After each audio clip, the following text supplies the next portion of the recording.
So here we have the Shakespeare Masonic Lodge, Stratford. Now therein lies the root of this all. Yes, well, this furniture originated in the Shakespeare Lodge, Stratford-on-Avon, which started in 1793. Now, that lodge ceased functioning around about 1932. When they were setting up a lodge here locally, and one of the persons who was helping to set it up was a prison governor, and he came from Birmingham, and he knew of this furniture that was in storage, and he bought it the whole lot for £15. For £15? So I suppose he paid about £1.50 for this chair, £1 for this one. Ah, those are the days, weren't they? Yeah. So tell me a little bit about Freemasonry. When was the first lodge founded? Well, history says it was Solomon, king of Israel, had the first lodge, but I don't think that's quite true. Right. Freemasons used to be the Masons Guild. The Masons in the 16 and 1700s were running short of members. So to keep the guild going, they invited famous local dignitaries to become honorary members. And gradually, the Masons Guild itself folded and it changed into the Freemasons. I would be really intrigued to know the ceremonial role of these wonderful chairs, for instance. Where do they fit into the whole scheme? Well, this one, with the plumes on and what have you, is the Master's chair. Right. And these two are his deputies. Associated with each chair is a candlestick. Right, so there are three of those. Three of these candlesticks, one for each chair. And also the two deputies have one of those each, and it's sort of a sign of authority. Right. And these fantastic globes on... Well, the globes, one of the world and one of the moon, the celestial and terrestrial globes, they're just to signify masonry is universal.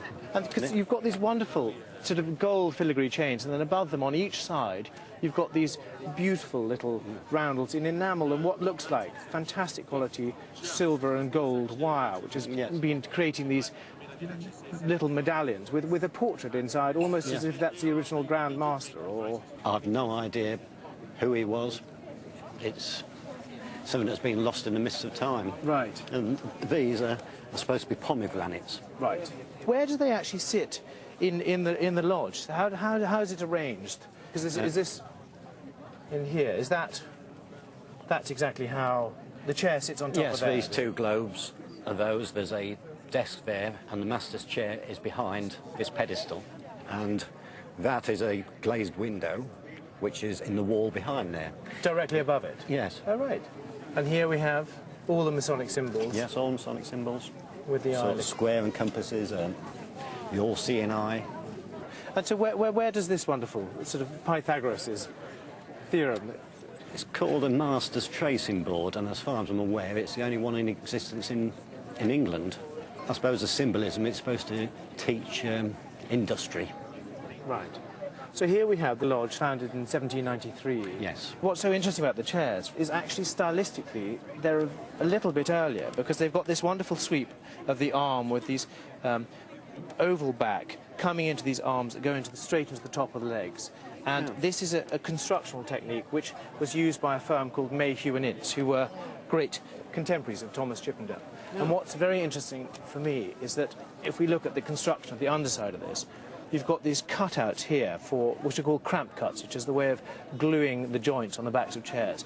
And that is, although not a signature thing, those are some of the hallmarks that were used almost exclusively by Chippendale and by Mayhew and Ince only. And so it appears that these chairs, and indeed the Grand Master's chair, which these wonderful sunbursts and the Prince of Wales feathers are all later additions which have been put on, actually had a former life, possibly not a Masonic life, because they haven't got the Masonic symbols on the chairs or on the frames, unlike some Masonic furniture, that they actually were part of domestic furniture that was commissioned for a very grand house and was then given to the lodge when it was founded in the 1790s. This is an extraordinary group. They are worth dramatically more than the £15 that was originally paid for them. There are three of those wonderful candle signs, and they're all from about 1790 when the lodge was founded. Three of those are worth probably £10,000 to £15,000. Then we have our two pair of columns here for authority. A pair of those which make wonderful objects are probably worth 5 to 8,000 pounds. Then we have the chairs. The chairs, these wonderful 1770s Mayhew and Ince chairs. This is probably worth 3 to 5,000 pounds. That one is a bit closer to Gillows in the straightness of the leg and is worth probably about the same sort of thing, 3 to 5,000 pounds. And this beautiful chair here is probably worth 6 to 9, 7 to 10,000 pounds. And then finally, we've got the Celestial and Tresoglos, and they're probably worth 12 to 18,000. So there's some pretty fantastic things here. So pulling all those figures together, it gets to a grand total of 40 to 60,000 pounds, maybe even a little bit more. It's a very, very rare group. Perhaps a trip to the Bahamas this year is in order for a holiday.